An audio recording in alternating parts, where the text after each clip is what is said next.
Dear participants, we have a small audio problem. Once we resolve the same, we are going to start with this session. I request all of you to please be with us. We are resolving. We are resolving the audio issue, and once that is resolved, we shall be beginning with today's session.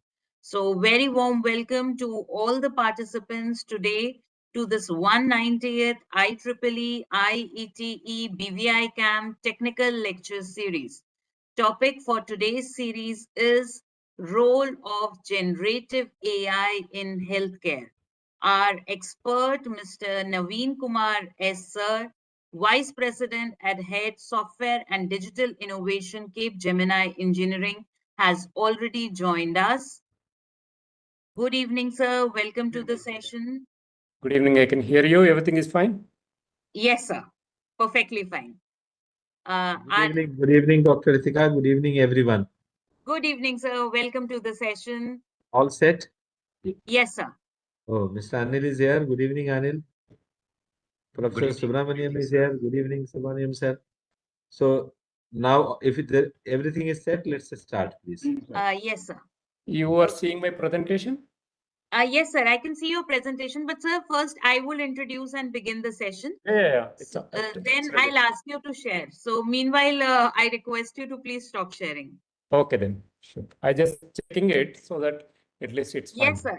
It's the presentation is fine and we can hear you clearly. Okay, perfect. So we will begin now. Okay. Yes, sir. Thank you.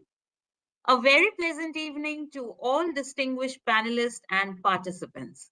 Bharati Vidyapeeth Institute of Computer Applications and Management BVI CAM, in association with Computational Intelligence Society, CIS chapter of IEEE Delhi section, Computer Society chapter of IEEE Delhi section, Technology and Engineering Management Society TEMS chapter of IEEE Delhi section, System Man and Cybernetics SMC Society chapter of IEEE Delhi section, Communication Society of IEEE Delhi section, Consultants Network Affinity CNA Group of IEEE Delhi section, Life Member Affinity LMA Group of IEEE Delhi section, Inter-Society Relations IRS Standing Committee of IEEE Delhi section, Industry Relations and Special Interest Group on Humanitarian Technology, Site Standing Committee of IEEE Delhi section, Region 10 of IEEE with the Associations of Computer Society of India, CSI, Institute of Information Technology Professionals, IITP, ISTE Delhi section, and IETE Delhi Center as technical collaborators. Welcome you all today to this 190th IEEE IETE BVI CAM Technical Lecture Series on Role of Generative AI in Healthcare. With immense pride and honor, we are delighted to announce that we, with united hands, mark special contribution for the monumental occasion, Golden Jubilee celebrations of the IEEE Delhi section. From 13th May 2025 to 12th May 2026, we mark 50 years of this vibrant and pioneering section, a journey that began in 1976 and has since shaped the technological and professional landscape of Northern India through innovation, collaboration, and learning. This webinar is also an initiative to celebrate this legacy. According to Mihala Van Skat, Director of the Cambridge Center for AI in Medicine at the University of Cambridge. We need to design and build AI that helps healthcare professionals be better at what they do. The aim should be enabling humans to become better learners and decision makers. Generative AI is like a horse. We need but ride on it. In this context, we have started a Gen AI series also. Today, in this session, we would discover how generative AI is revolutionizing the future of healthcare and medical technology. The session covers transformative role of generative AI in software as a medical device and broader healthcare applications. It also explores the real world innovations like AI powered diagnostics, automated clinical documentation, remote patient monitoring, and digital therapeutics that are reshaping clinical workflows and improving patient outcome. Audience will gain insights into the regulatory frameworks like FDA, EU AI Act, etc., and the best practices for developing safe, effective, and compliant Gen AI solutions. This session will also address the key challenges, including data privacy, bias mitigation, and the importance of human oversight in AI driven healthcare. I would first take this opportunity to welcome amongst us our distinguished panelists for the day. We are privileged to have amongst us a galaxy of experts. I would first welcome amongst us Professor M.N. Huda sir, Director, Bharti Vidyapeeth's Institute of Computer Applications and Management BVI CAM, and Chairperson IEEE Delhi section to address the participants with his inspiring words. Over to you, sir. Am I audible? Yes, sir. So, good evening, each one of you. At the outset, let me take this opportunity to welcome today's valued speaker, Mr. Naveen Kumar from Capgemini, for having accepted our invitation and being with all of us today, for enlightening us that how artificial intelligence in general and generative AI in particular is going to transform the healthcare industry. I also take this opportunity to welcome all my friends from various professional societies. I can see Professor Subramaniam Krishnamurthy, former chairperson of IEEE Delhi section. My friend Mr. Anil Pathak, the member of the Delhi section Execom, and all very, very senior people amongst the attendees from various parts of the country and abroad. Very good evening to all of you, and my privilege to welcome you all. Dear friends, this webinar series, those who are not aware, should know that was started close to 5.5 years ago in the backdrop of COVID in May 2020 for the purpose of knowledge dissemination when entire world was blind that what can be done for the people. And since then, with continuity, we are continuing this series, and today is 198th. 198th. Just two lectures before 200 series, right?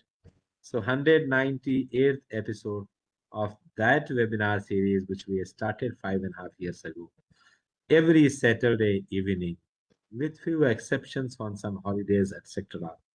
We are here on this platform with some or other top-notch speakers from the industry and wanted to discuss, interact, deliberate how the technology is shaping the various spectrum of the world and how it is going to change our life on this planet Earth. All of you know that today's session is how generative AI is going to transform the healthcare industry. Before I speak two lines, Dr. Ritika has very well established the subject use of generative AI for healthcare. Let me sensitize you that this year is very, very important year for all of us. From 13th May 2025 to 12th May 2026, we are celebrating 50th Golden Jubilee celebrations year.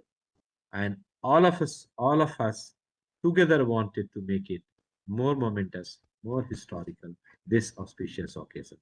So on this occasion, I would like to seek your cooperation, your participation, your suggestion to make it more historical and more prone for the benefit of the members at large. Dear friends, this topic, use of generative AI for healthcare, is very, very important for all of us because that connects to our health. That connects to us directly. I'm aware of the fact that since almost last 1 decade, doctors in many of the developed nations like Europe, America, are being sensitized continuously on continuous basis that gone are those days that traditional treatment is going to work. The now that all traditional kind of treatments and remedies are available at the level of the people, the concerned citizen, directly with the help of the technology. And when they are having technology in their hand, possibly a small wearable device having intelligence embedded in it can work for much more than a doctor which can do. So now a very, very advanced activity can be taken into consideration. And that is why I always say that artificial intelligence in particular, in general, machine learning and genome sequencing in particular can make each one of us the chief executive officer, the CEO of our own health. So, if doctors continue believing in the traditional system of the diagnosis and traditional system of treating a patient, probably doctors are mistaken and they are at high risk because the technology is transforming the way the people diagnosis and treatment shall be undertaken. So, as part of that change, I always say that the change must be welcome, and that's why it is said that इंसान घर बदलता है, लिबास बदलता है, रिश्ते बदलता है, दोस्त बदलता है, फिर भी परेशान क्यों रहता है?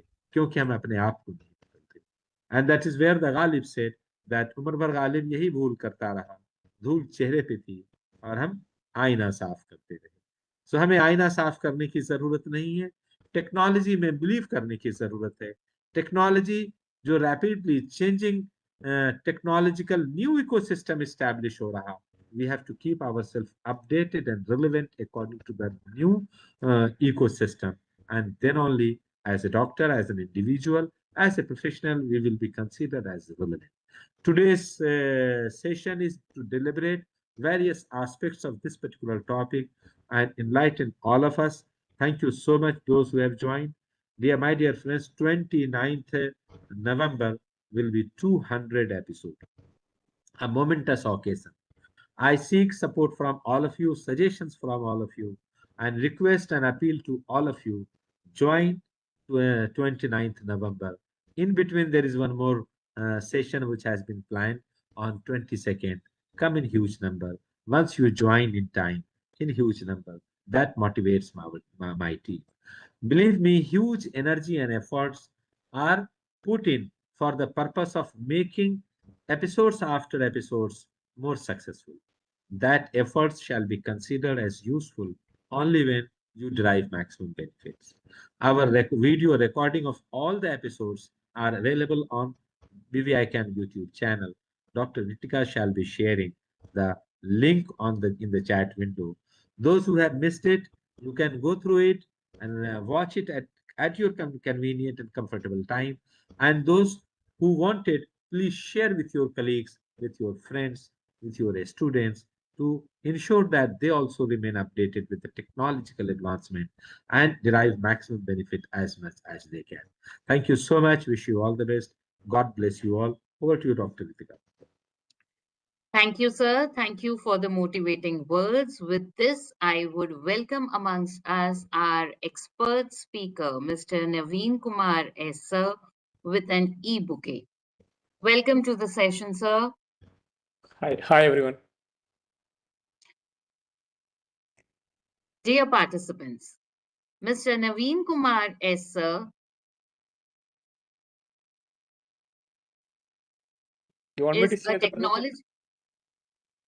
Mr. Naveen Kumar S. Sir is a technology leader with over 33 years of experience guiding deep technology teams across healthcare, communication, and high-tech industries.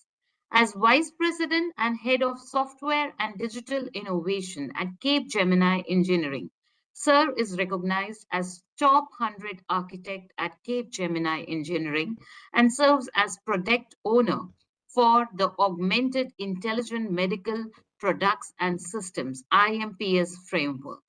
Sir's leadership spans the adoption and application of cutting edge technologies such as generative AI, cloud, and autonomous networks, delivering innovative solutions in intelligent medical products, edge computing, autonomous vehicles, 5G, 6G technologies, clinical trials, and connected health. He's at the forefront of research and technology translation, applying breakthrough to healthcare, communication, aerospace, and the automotive sectors.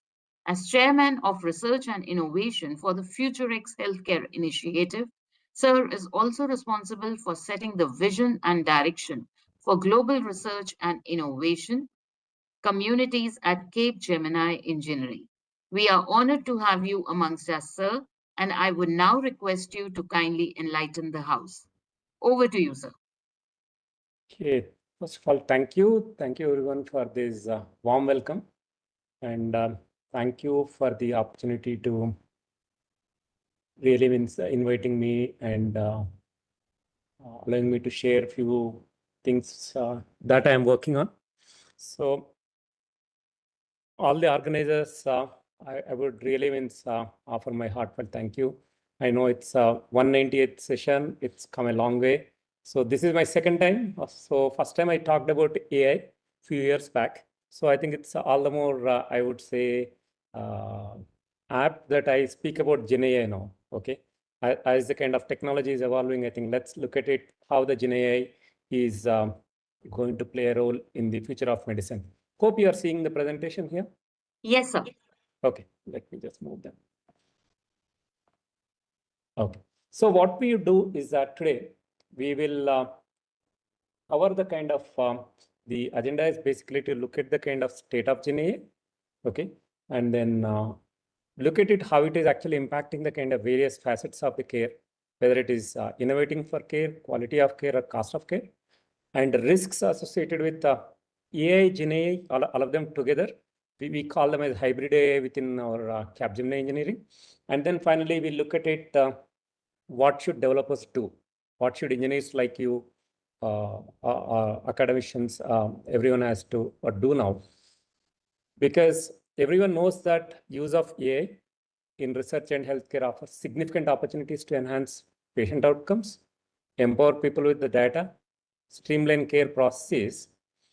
This all we understand, but I think it really need to understand how this entire integration is not without risks, without privacy concerns, or what are the kind of potential data quality issues in AI algorithms, and why do we need a kind of robust digital infrastructure, or some of the pressing issues. Okay, so that's what we would look at it today.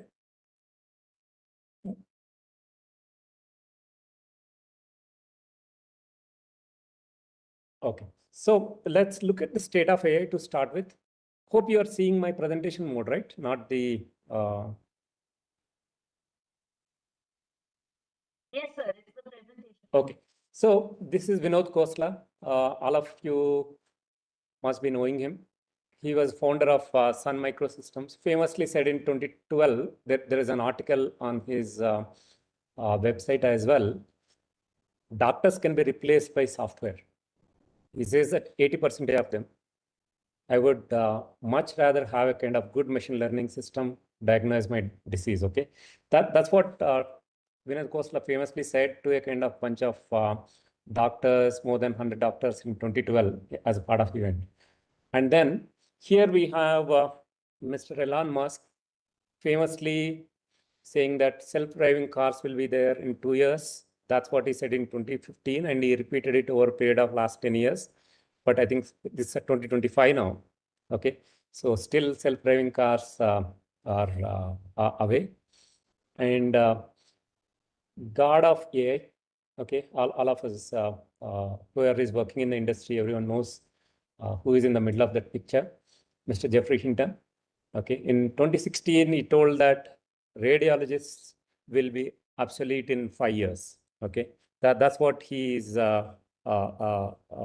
postulated, saying is that it is we don't need to train radiologists anymore.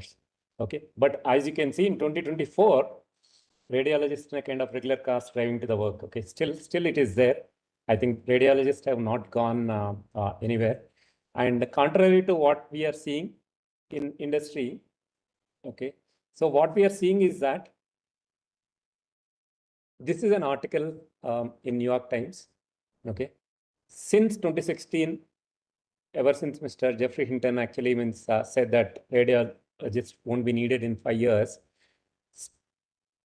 there is a growth, or there is a huge amount of demand. Okay, for radiologists. It's up by almost 55%.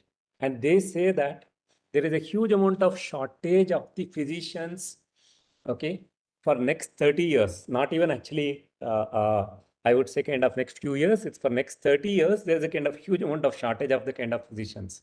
So there are the kind of two different kind of, I would say kind of trends we are seeing. One trend where technologists are very optimistic, very bullish on the technology, and other end we are seeing is that in the real world, the reality is a lot different. Okay, so we are in the middle of all this kind of transition. It is for us to really make sure that we bridge both of these and really means find a way. Okay, now let me move further. Okay, now this is another one we keep seeing in the kind of news always saying is that Gen AI is actually means chatbots are beating the kind of uh, uh, doctors and they are performing better than the kind of physicians or medical students in this particular USMLE exam. USMLE step 1 and step 2 are the exams which are needed for doing the kind of medicine courses within the USA.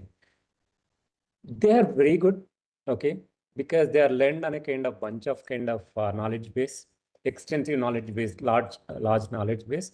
So they do that, but practical skills, they can't have it, okay. And but they can actually work on a kind of textbook cases, okay. But if it is ambiguous cases, it doesn't work. But anybody who is in the kind of medical profession, when I talk to the doctor, they see that they never get a kind of textbook case in their day-to-day life. Okay, textbook case is there to learn the base, but that is not what they do day to day. Day to day is actually much more ambiguous with a kind of less amount of data in a kind of short span of time with a kind of insufficient data. That's what they need to really means come to a kind of diagnosis. That's what we see. Okay, and then you see that other end is that usefulness of the kind of Gen AI again. Okay, so this is actually something which was there on November 5th. It's about maybe 10 days back. Okay, so you can see that one of the kind of patient, one of the person in US, he has used the Claude, which is one of the Gen AI tools, to reduce the hospital bill from 195K US dollars, okay, to 33,000. It's almost reduction by about 6 times. Okay, 1/6 is brought the kind of bill. All he has done is that he has taken all the prescriptions, uploaded to the Cloud Plus subscription, and then Claude really means looked at all the kind of duplicate procedure codes, illegal codes, and beauty of it is it has helped him to draft a letter to the hospital in a legal language so that hospital was forced to reduce the kind of bill. Okay, so it's the power of the kind of Gen AI is there in the patients. Okay, there is a one is that we are talking about the power of the kind of Gen AI in the kind of doctors at one end, but this is the power of Gen AI in the hands of patient. That's also we need to be very, very aware of the trends now. So moving on further, now going on to kind of other facet, I would allow you to read this. This is Paul is Paul Charnak. He is actually currently part of Oracle, but he is known for building a kind of large scale data centers. That's his expertise. Okay, this is I just got it from his LinkedIn. Okay, today. It's about a kind of maybe 10 days back, maybe around first week of November. He says that he has asked a kind of ChatGPT a question. What is the average annual utilization of NVIDIA H100 servers? Okay, it says that 61% utilization. But he says that this is the answer. He has himself put it into the kind of internet about 2 years back. But what he said is that as a thought experiment, at 61% utilization, H100 consume about as much electricity as the average. Okay, it was just an illustration. It is a way to visualize the scale. So what happened is that after he posted this 2 years back into the LinkedIn, people like Tom Hardware, they took that as a kind of causal estimate, and Forbes cited Tom's Hardware, okay, as a fact, and everyone actually means went ahead and actually quoted Forbes. So then that's what the Chat GPT and actually picked it up and actually means gave the answer back to Paul again after 2 years. So somewhere in that entire chain, now, what was a kind of hypothesis or a kind of illustration, it has turned into a headline. Okay, So at 61 is gone. It's 61% utilization. Instead of that, all it required was that it removed at here. Okay. So it has become a fact. So that's what is the kind of thing. The qualifier it has vanished. Just the small qualifier it has vanished, and internet filled the gap with that certainty. Okay. Instead of it has been replaced the. Okay. So that's all you can see. This is what happens when a conditional has turned into a kind of, I would say, kind of a fact through a repetition. Okay. So this is another important thing to keep it in mind when we are getting a kind of answers from ChatGPT. We really need to go and actually check the kind of source. That's another important thing. I just wanted to bring it out for you. Yeah. Now you can see once again the power of the kind of GenAI. Okay.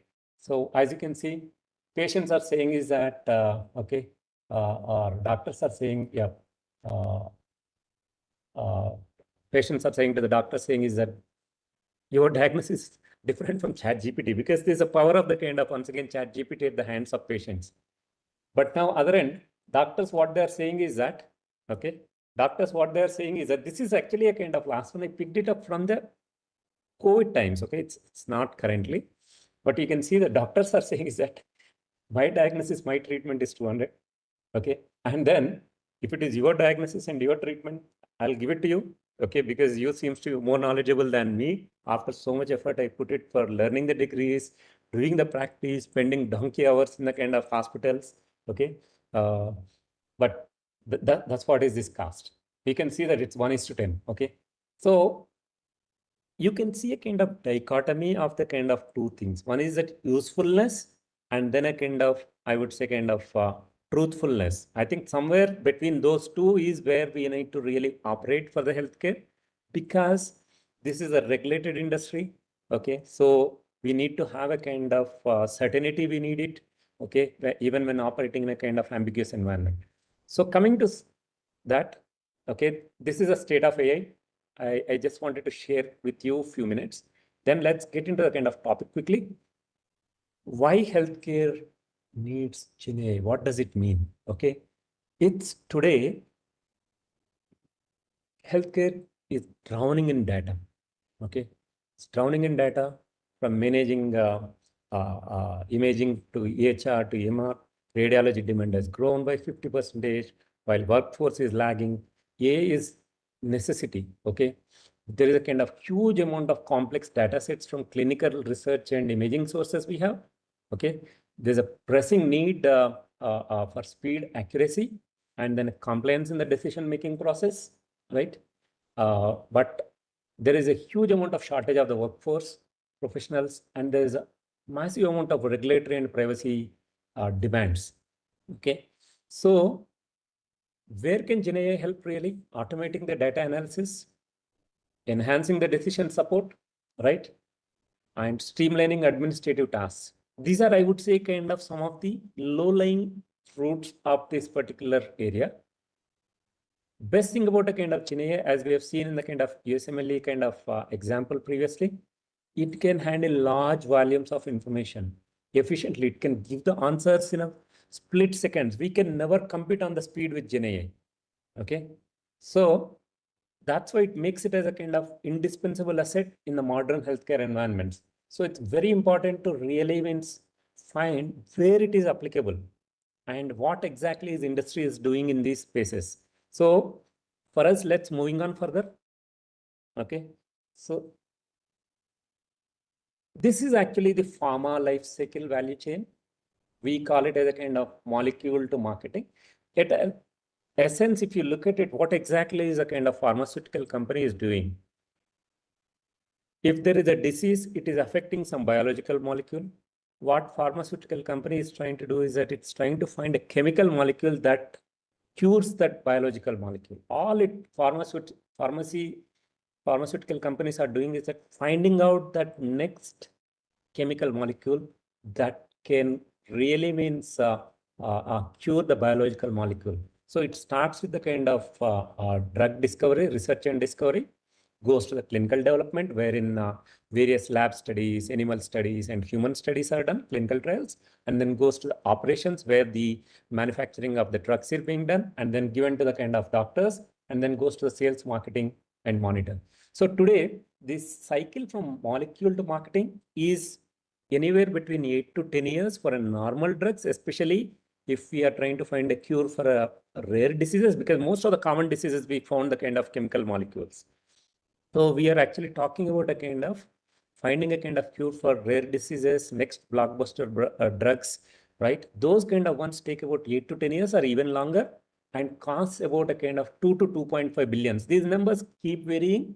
Okay. So you can take it as a kind of just a kind of a figure for getting the kind of scale and scope of this kind of spend and the timelines.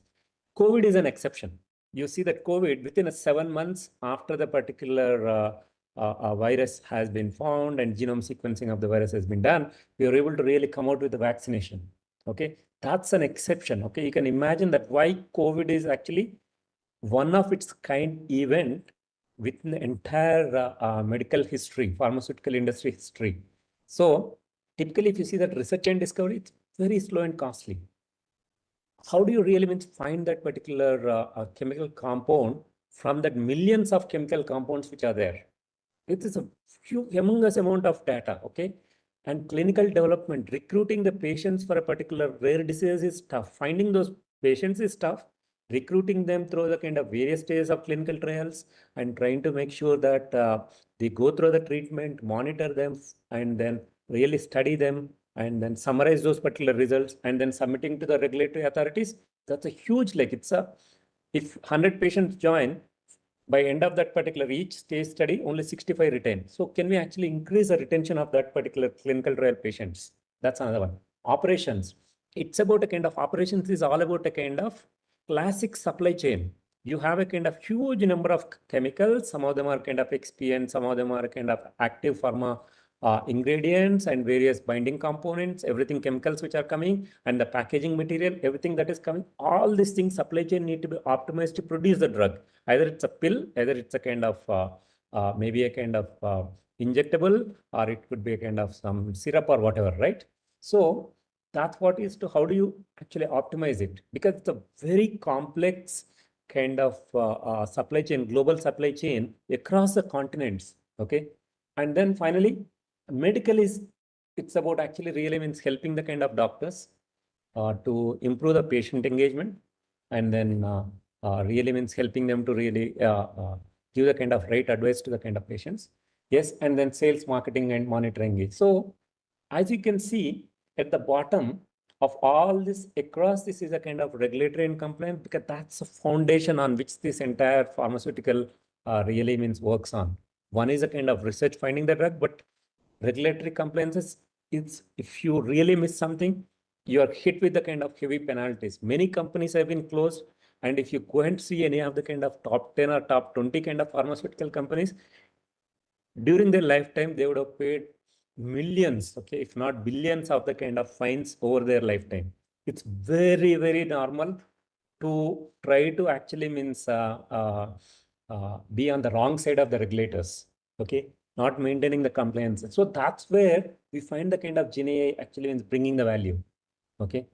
So it's every part of value chain. Obviously, that's where it can actually help us. Now, let me move.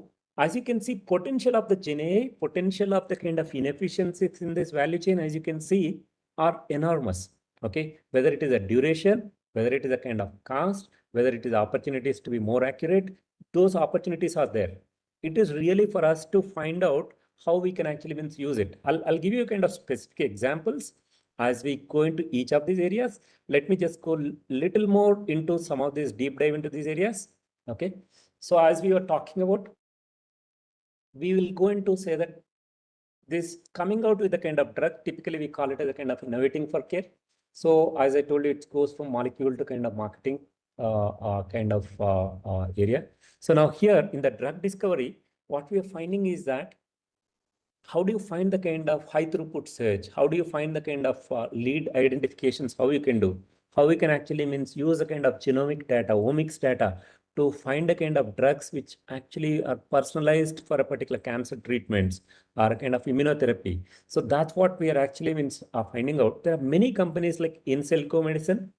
which is actually means has a kind of AI designed fibrosis drug. It has reached the kind of phase 2 clinical trials.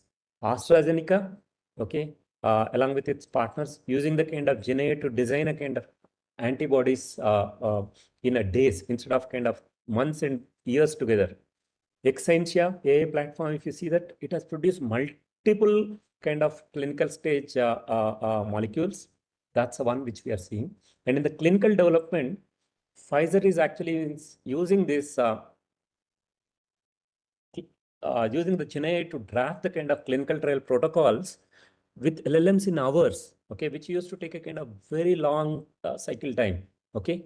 So that's another one. And Janssen and Huma, they are designing the kind of digital trials with the wearables that Professor Puda was, sir was mentioning, right? In terms of how do we actually use a kind of small wearable device and then really actually means revolutionize. So there are already some of these companies are doing. Hopefully, I think they'll come out with the medical grade devices, not the consumer grade devices which we use today, whether it is a kind of Apple Watch or a kind of Samsung Gear or some of these one, but Fitbits. But how do you actually use a kind of clinical grade, medical grade devices so that it could be used for a kind of digital trials with the wearables? Merck, it's another pharma giant.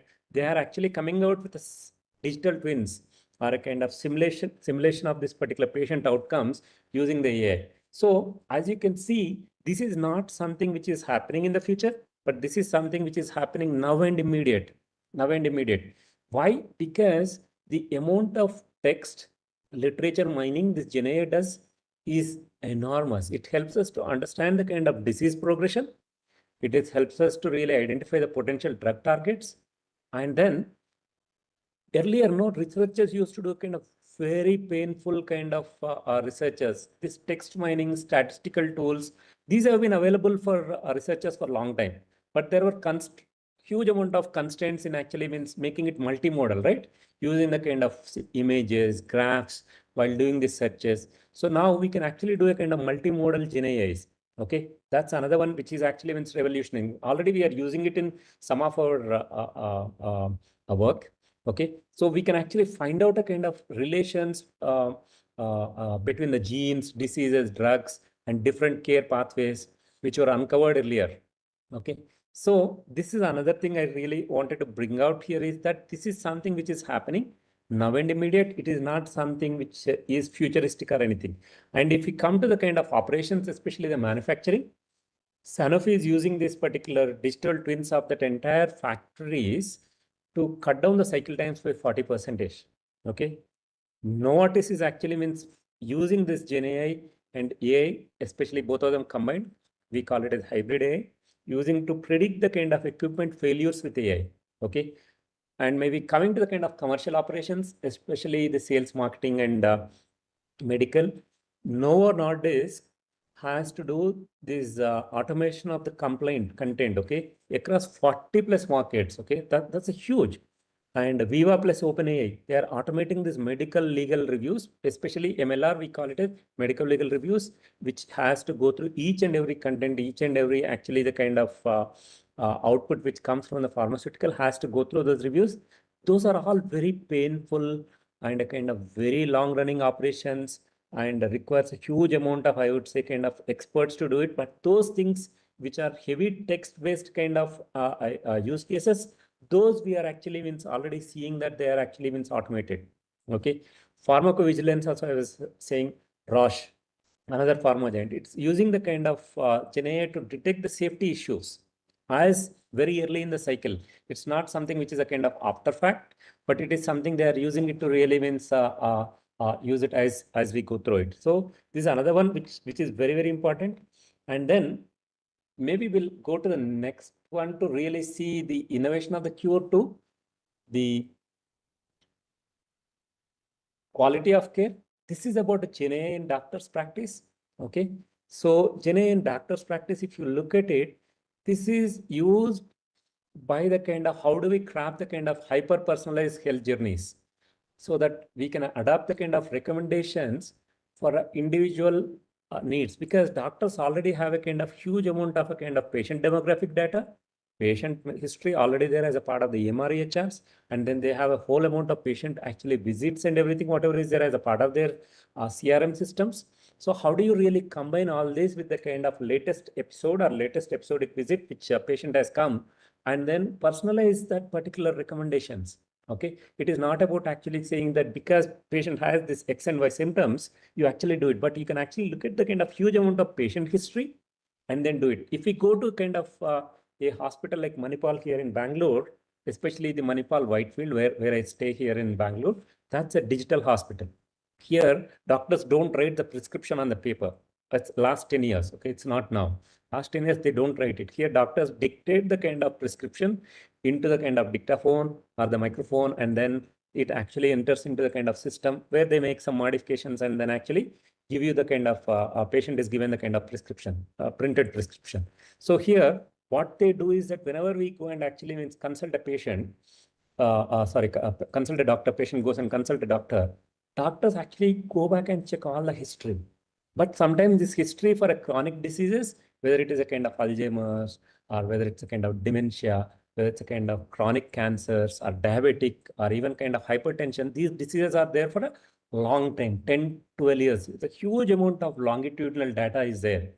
This is just not possible for a doctor to really analyze within that short span of about 15, 20 minutes, which they get for each patient. I'm talking about a specialist. So that's where what can actually do is that when there is a particular patient is actually means in the queue, GenAI can go actually look at all the history and say that, okay, these are all the kind of patient history and these are the kind of things they need to look at it. And based upon the kind of latest symptoms and observations, and then the kind of vitals which are entered into that particular system, then it can tell that, I think, yes, this is what you recommended, but maybe it has a kind of contraindication to some other drug which patient is already taking. So those things are real today. Okay. I'm not saying that Manipal is doing it, but these are the things, some of this when we developed it for our clients. But once you have this kind of system like Manipal, which has a digital record, these things which I'm talking about, building the contraindications or building a personalized kind of recommendations, those things are very, very easy to do it. Okay, because it's a huge amount of data is there. That's what is actually GenAI is very good.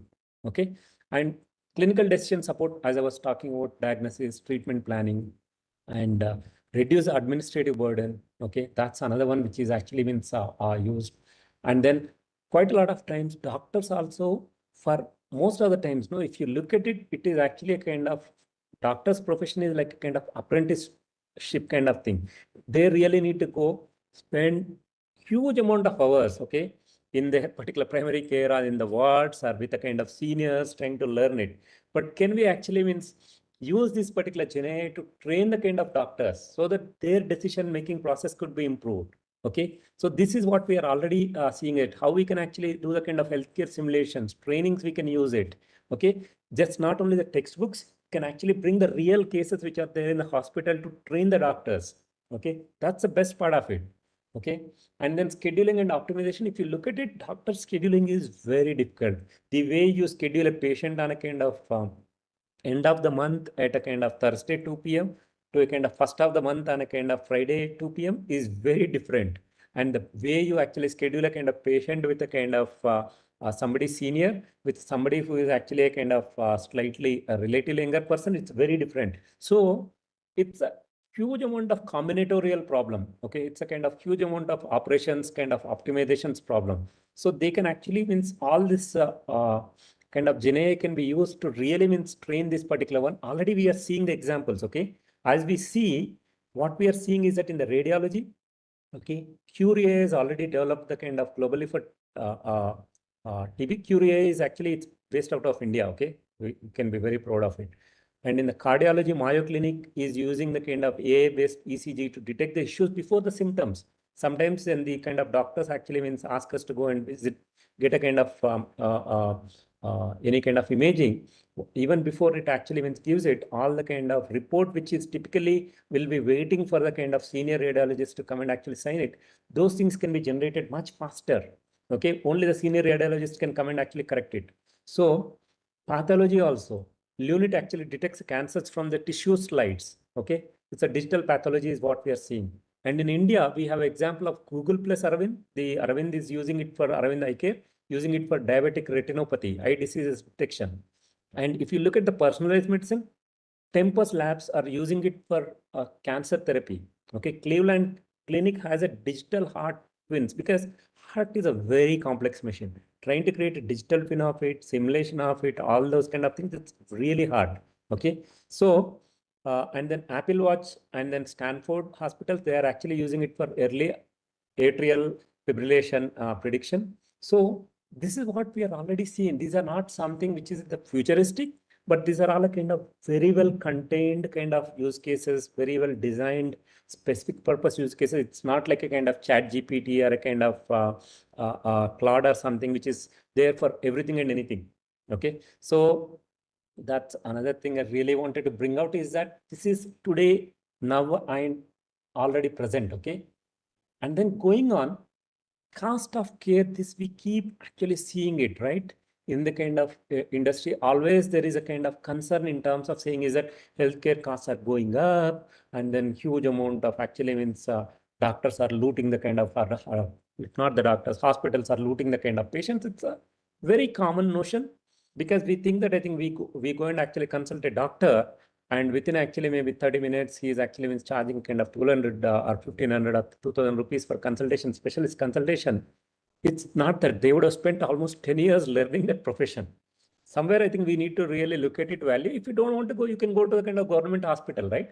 But having said that, how do we really means use this particular Chennai for improving this? Because quite a lot of the kind of healthcare hospitals, if you look at it, hospital, just to start an hospital in India, we have to, the hospitals, they have to go through about potentially about 500 to 600 different checks and different kind of documentations they need to go through before they can start. Okay. So it's a huge, that number, I think what I told, I need to find the exact number, but I've seen the kind of the massive amount of numbers. So as you can see, it's like so much amount of administrative burden is actually thrust on the hospitals and the doctors. So because of the kind of medical legal case and all, what happens is that now doctors, especially in the kind of US, they actually spend huge amount of time in front of the computer rather than in front of the kind of patients. So here in India, it's slightly different, luckily, for us, because we have actually means much better, I would say, kind of service from the doctors we get it.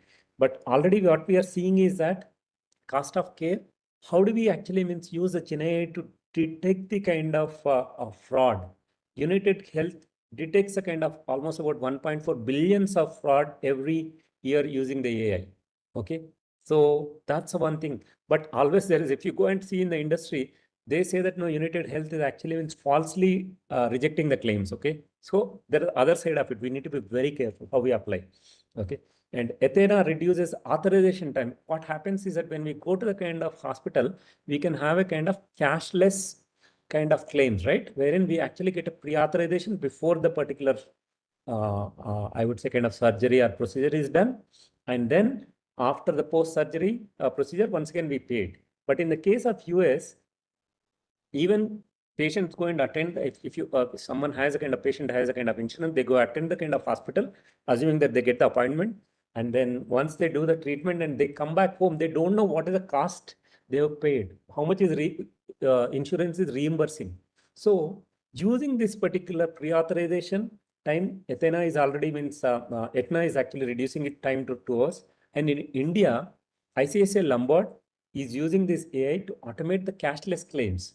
Okay, so that's what we are seeing is to really is that this is something which is already being there. So this way, what happens is that both the kind of administrative burden is reduced, and then the kind of patient also is very clear what exactly the kind of payment they are actually need to make from their pocket, right? What is their out-of-pocket expenses?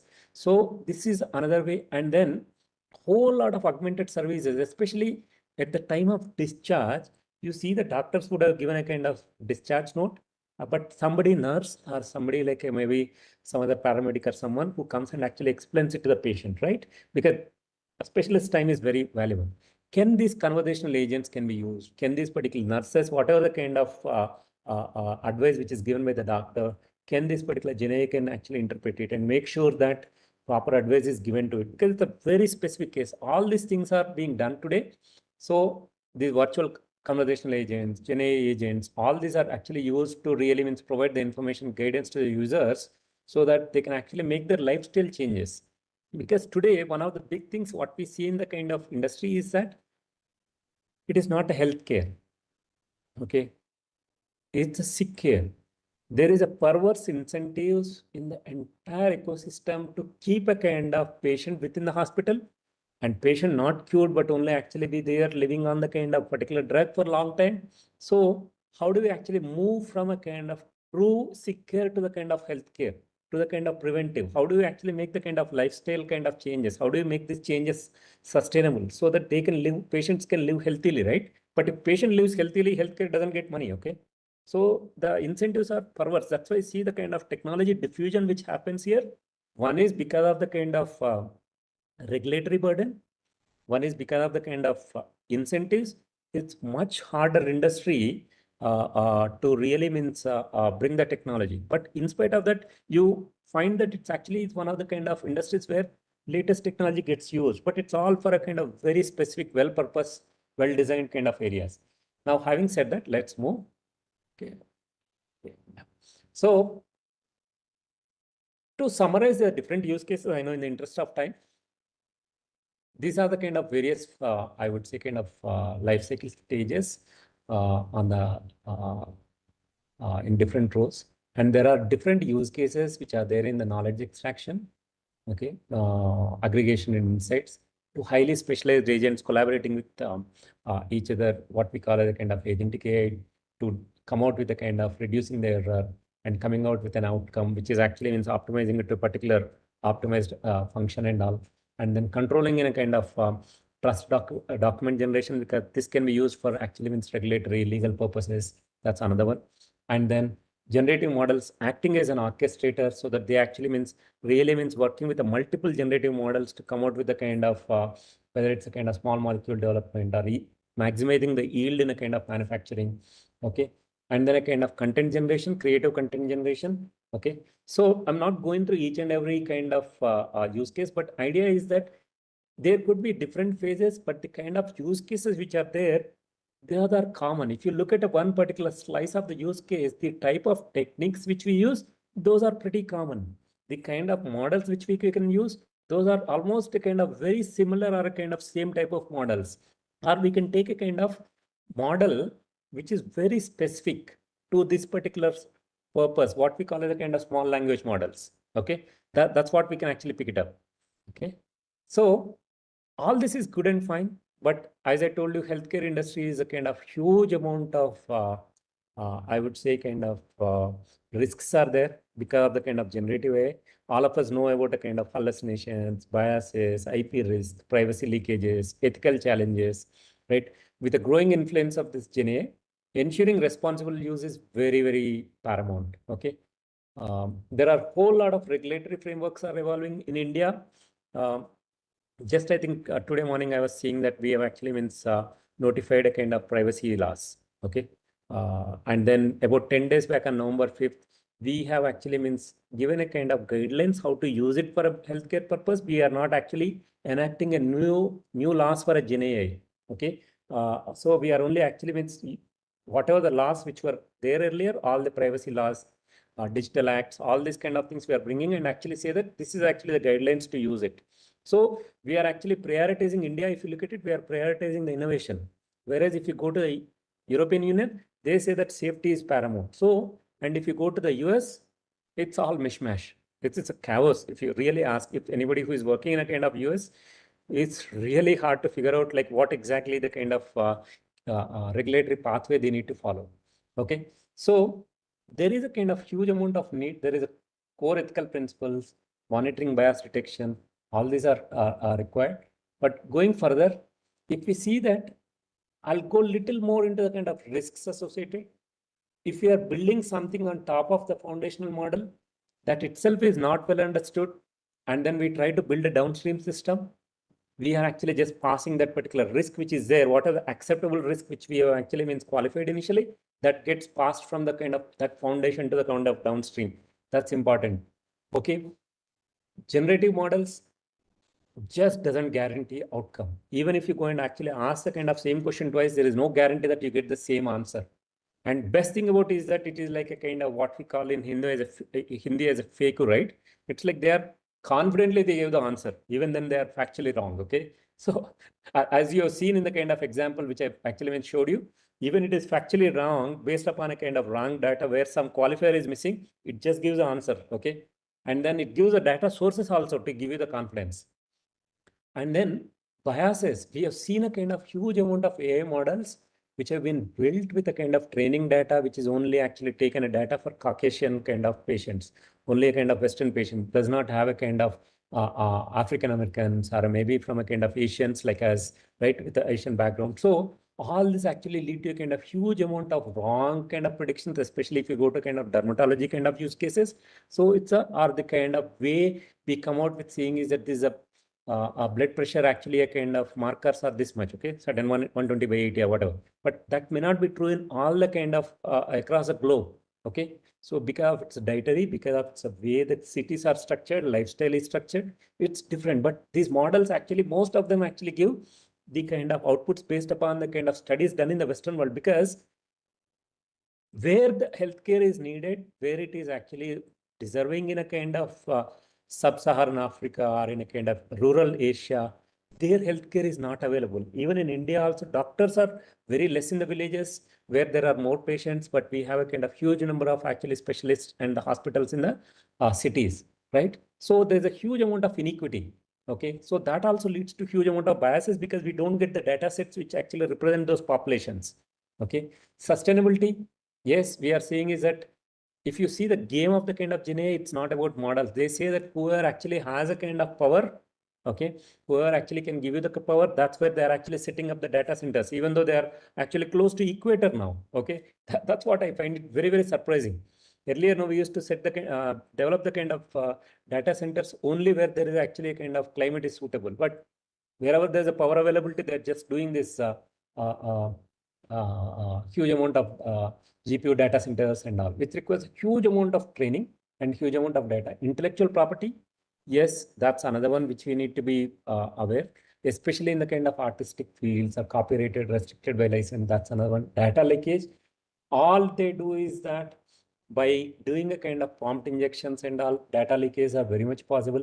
Okay, and privacy. If the trained data, training data has a kind of some of these markers available, data elements are available, then it can actually the PHI, PII, what we call, all those kind of things come out. It's a huge privacy risk.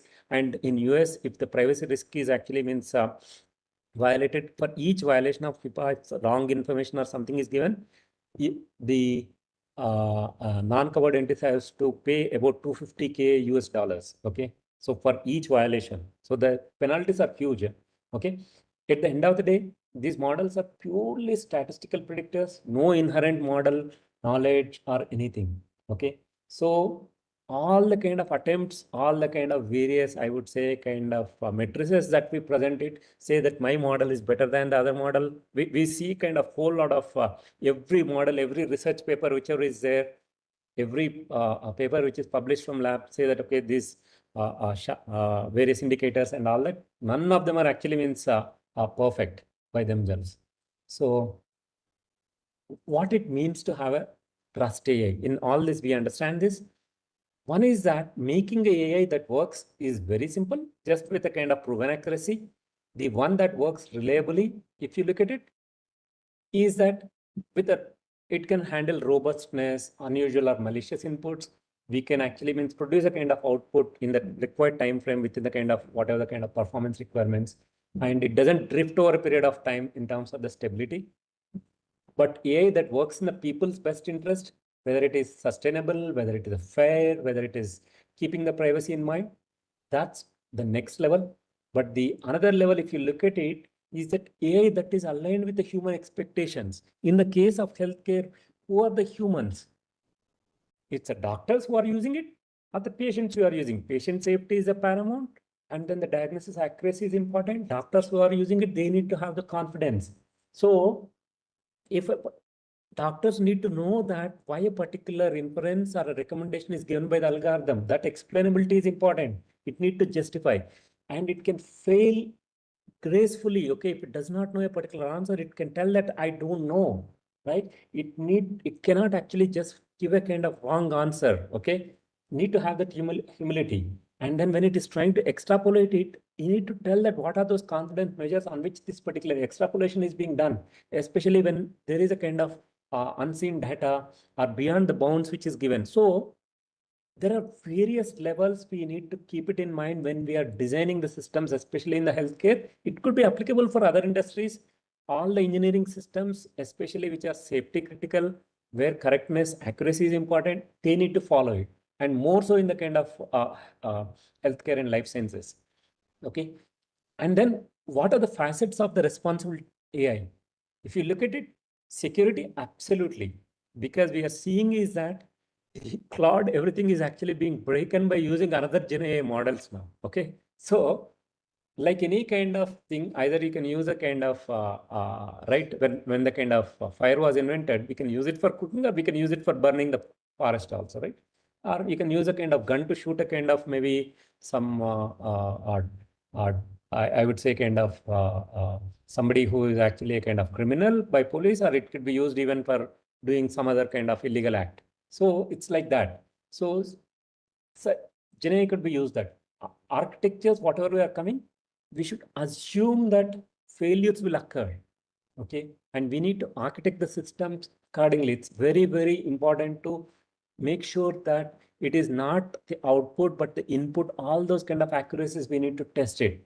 Okay. Architecture should assume that if it is part of this particular Gen AI is part of the entire system, assume that the system is compromised. Make sure that all the inputs, all the outputs, everything are properly means tested. Sanitize every input which goes in. In the case of web, we use the kind of regular expression. Those kind of things we need to do. Make sure that all the data is checked for these particular biases. More or bigger the kind of AI systems, I think we need to have much more rigorous risk management strategy. When we are designing a kind of any system, the risk can be absolutely zero. If we have to aim for 100% risk-free systems, it never happens. Every system which we use in the healthcare also, it comes with certain amount of risks. Okay, but what is acceptable level of risk? That's the most important thing to understand. And based upon the use case, based upon its intended use, what we call, we need to really build the systems for that. Okay, so it's very important that we look at the kind of security implications, legal and regulatory implications, compliance implications, and then societal implications. Just because Gen AI is there, is a Gen AI is the right kind of model to use. Maybe we may just use our classical regression kind of AI is good enough, or maybe just the kind of plain old automation may be good enough in some use cases.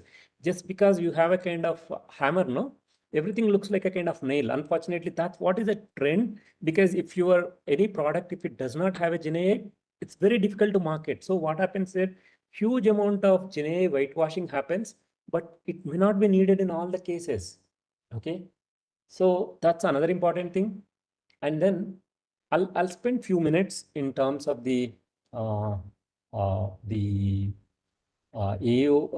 Artificial Intelligence Act. It's just not related to Gen AI. It's there for a kind of entire, uh, um, I would say, the art AI. So it is actually implemented gradually. It has started implementation this year, and the implementation will be fully rolled out till 2027. So what it does is that it, for each system where AI is used, it categorizes from minimal risk, limited risk, to a kind of unacceptable risk. And then what exactly the different use cases, what are the kind of mitigation strategies to be actually applied. So that's what is there. You can go and actually read about it, but non-compliance to it has a huge implication for the companies, okay? Especially who are acting within the EU boundaries, okay? Because they already have a strict GDPR, and on top of this EU Act, so both of them are actually kind of deadly. They actually, the US prioritized the kind of safety as a primary goal. Okay. So the implications are huge. Financial penalties, I would leave it to you to go through it, but it's very important that this is now and immediate. It's already happening, and we need to conform to this when we are building a systems. And then, as I told you, that it's a kind of wild, wild west today. There is absolutely no harmonized regulatory pathway when we are using AI as a medical device. Okay. So there are huge amount of international bodies, whether it is a kind of health organization, IMDRF in or EU or ISO, and then there are a whole lot of national bodies like FDA, EUMDR, UKMHRA, right, CDSO in India, all these kind of ways. Industry bodies are there. Okay, but what comes out is that good thing is that all these are, when they are actually talking about it, there are few common themes emerge. One is a risk-based approach. Transparency and traceability, we need to build it from the day one. It cannot be bolted later on. Okay. Responsible development and accountability to make sure that it is used for that particular purpose. Data privacy and protection, and then pre and post market surveillance to make sure that AI models are not drifted away from the original goal.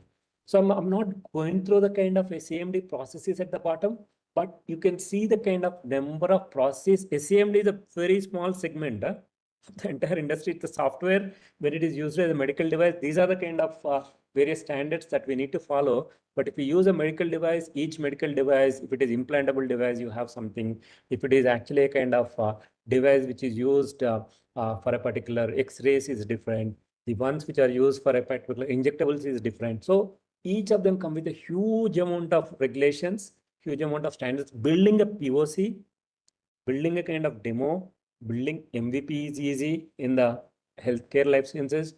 Building a kind of production grade work, clinical grade work, medical grade work that passes all the regulations is really, really hard.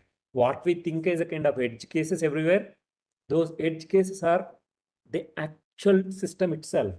Okay, as Andre Karpati, who was actually there, part of the kind of Tesla, trying to build the kind of autonomous car for many years. Now he's come out. He says that building a system with 90% accuracy is easy, but going from 90 to 95 is one level. 95 to 99, if you have to go accuracy, it's much, much harder. Much, much harder. Okay. So what should developer do? Track regulatory standards, decide the regulatory pathway, adopt the kind of good machine learning practices, GMLP, what we call, adopt the total life cycle approach. Okay. Document thoroughly, because that's the only your safety ticket. I'm telling you, when the regulators come for fine or anything, they'll see that have you done everything which is reasonably expected from you as a kind of product developer. Okay. As a kind of legal manufacturer. So make sure that don't try to commit transparency halfway or anything. Go beyond model accuracy. As I told you, model accuracy matrices which are published, they're just not sufficient. Okay. Find whether it is actually going to improve the kind of patient outcomes, patient safety. Those are the fundamental things. And then try to actually find a little bit longitudinal data. That's why some of the kind of AI algorithms which are going to be used in the life sciences, they need to go through their own studies, okay, over a period of time to prove that it is possible. Then only they actually get into the kind of actual devices. Ensure fair data. Fair data is a kind of principles, you can go through it. I'm not explaining that. How do you collect the data which is fair and all? And then privacy and explainability.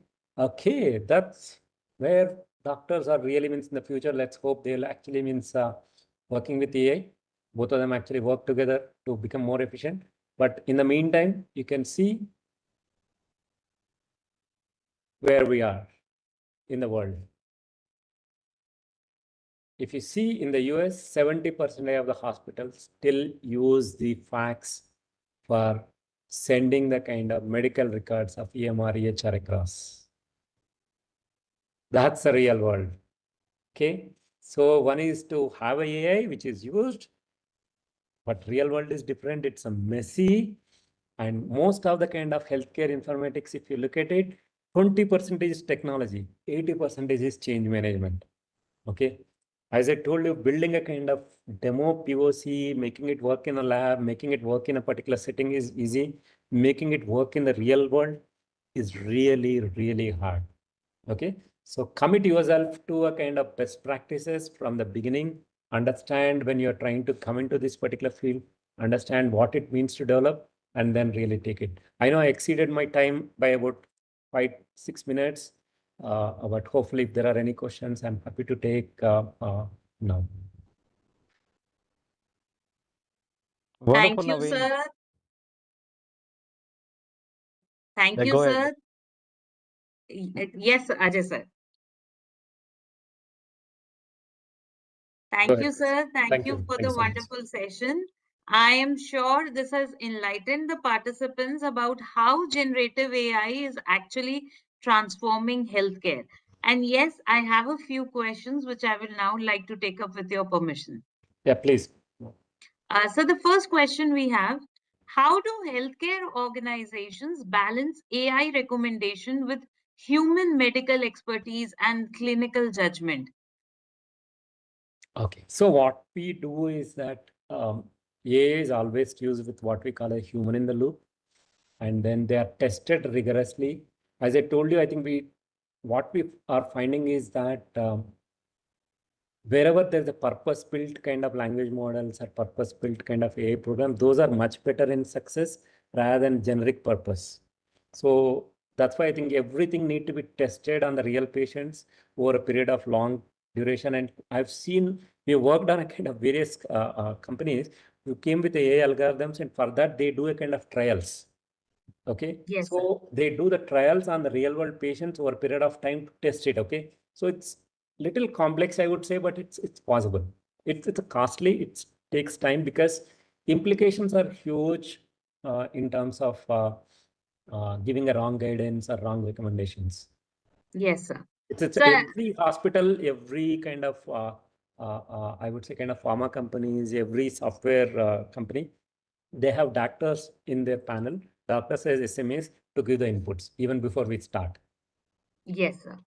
So, another interesting question I see: how can Gen AI be used for surgeries, and are they actually successful? Do doctors need to be trained for that? How to apply Gen AI? Okay, so I think I'll tell you one fact which is going to shock the audience. Now, let me tell you.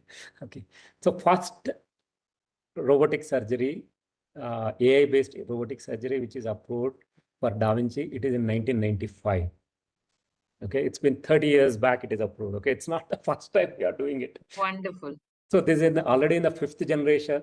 So this is not something which is sometime in future or anything. This is already happening for 30 years with AI. Guided surgeries are there. If you go to any kind of super specialty hospital in India, all of them have a kind of guided surgery. What is a guided? It's a robo is guiding. Is that robo is doing it everything? No, not fully autonomous. We have not reached to that stage, but they are already helping the kind of surgeons within the kind of operating operation theater rooms and all that. Okay. Yes, sir. So, one last question, which I think would be very interesting for all the participants. Can we expect that Gen AI will help us get a quick solution in case humanity again braves another novel virus like the COVID-19? So, would Gen AI help us have a better way to deal with it? It's just not the Gen AI. I would say it's the AI plus Gen AI is what I would say kind of would help us definitely. That's what we call it as a hybrid AI. 'Cause that's going to definitely help because the kind of tool chains, the way they are orchestrated, the amount of, I would say, the power at which we are actually running the Gen AI compared to when it was in the COVID time, that is many orders of magnitude. But I think it is not about Gen AI power itself, but I think we also need to keep it in mind what exactly the virus power. Okay, that's going to be the most critical thing. It's not only we can only look at it from Gen AI perspective, but we Yes, need sir. to see what exactly the virus, how it is going to impact. Are we able to really even sequence that virus? Are we able to find out this virus, which biological molecule it is able to find? Can we find that faster? Once we do that, rest of it is software work. But doing that initial part of that work in the laboratory, that chemistry, biology work, that's really, really the hard one. That's really the hard one, honestly. There is no easy Absolutely. solutions now. We are Very finding out, rightly but said. it's not easy. Yes, sir. That is very rightly said. So, thank you so much, sir. With this, we come to an end to a very, very insightful session today. Thank you so much, sir. We would not end the session before we thank you. I would now invite Professor M.N. Huda, sir, to thank sir with a small token as a certificate and an e-memento for this wonderful session today. Huda, sir. Yeah, thank you. Thank you so much. And it has been a lovely deliberation on how the healthcare industry is going to be revolutionized with the help of the technology. And I'm sure 5 years down the line, when this generative AI will become omnipresent, the session will be remembered. The certificate and memento is not for the purpose of any certification, rather for the purpose of remembrance. That when this will become omnipresent kind of ecosystem, then this session conducted on IEEE and BBICAM platform shall be remembered. Thank you so much, Mr. Navi. Thank Fantastic you. and wonderful session. Thank And Mr. Ajay, how are you? Thank you so much. Good evening, sir. I'm pretty Good good. evening. How about Our you? 200 episode is just 2 weeks away. Yeah. Tomorrow I'll send you some details. Oh, yes. I'm just trying to work out. Sure. Oh, yes. And thank you. This, you might have noticed that this entire deliberation session is completely in the under the new ecosystem. Yeah. Our interaction was online. Yeah. Our the bouquet which we shared was e-bouquet. Then lecture delivery was online. Then question answer was online, and then this certificate and memento is online. And post this, the certificate to participants is again online, and that too real time. The moment they will fill up feedback, submit it, automatically the certificate will be created, PDF will be formed, and an attachment with an attachment, a mail will be delivered to their mailbox. Everything is based on API and online. So thank you so much. And experts are free to leave. And dear participants, this meeting room is converted into a facilitation center. My team member, Dr. Ritika, is here to take care that if you fill up the feedback form, you get the certificate. And please understand, if you do not fill up the feedback form, we have no mechanism to give you the certificate. So hurry up, fill up the feedback form. This room is open for next 15 minutes. After 15 minutes, means after 7:35, we'll be closing this room. Thank you so much. First of all, I think Thank thank you everyone for the opportunity. Thank you, Professor. Thank you, Mr. Rajay, once again for inviting me for delivering this. Hopefully, I think you found it useful. It's my privilege to be here amongst some of the academic luminaries and share few things which we are doing in the kind of industry, what's happening in the industry. So hopefully we'll have more opportunities to interact in the future. Thank you all. Thank you, Naveen. Thank So you, nice. sir. Thank Wonderful. you so much. Yeah. Bye. I'll drop. Bye-bye. So thank you, Naveen sir, and thank you, Ajay sir. Dear participants, recording of this session would soon be uploaded on our YouTube channel, BVI Cam New Delhi. So don't worry, you will have the recording of this session to revise